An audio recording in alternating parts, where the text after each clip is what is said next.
how to transfer photos from iPhone to iPhone. Hey everyone, welcome back to the channel. If you are new here, don't forget to hit the subscribe button and turn on the notification bell to not miss any updates. So, are you wondering how to transfer your photos from iPhone to iPhone?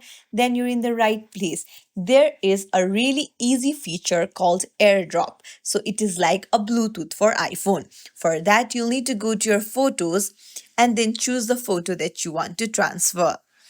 And then there you'll see on the bottom left a share icon that looks like an arrow. So you'll just have to tap on it,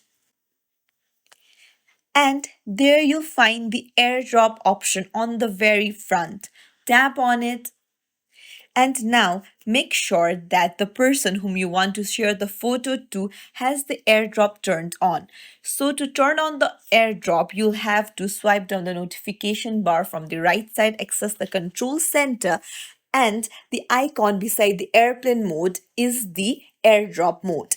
So you'll have to toggle it on the other phone to airdrop it to others. So once you make the person turn on that, you'll find the devices with the airdrop on right here. You just have to tap on it, and then a request to accept the photo will be sent to the device, and the person must accept it, and then you can see that the photo has been sent. It's as simple as that to transfer the photos from iPhone to iPhone. If you found this tutorial helpful, don't forget to like and subscribe to our channel for more tips and tricks. Thank you for watching.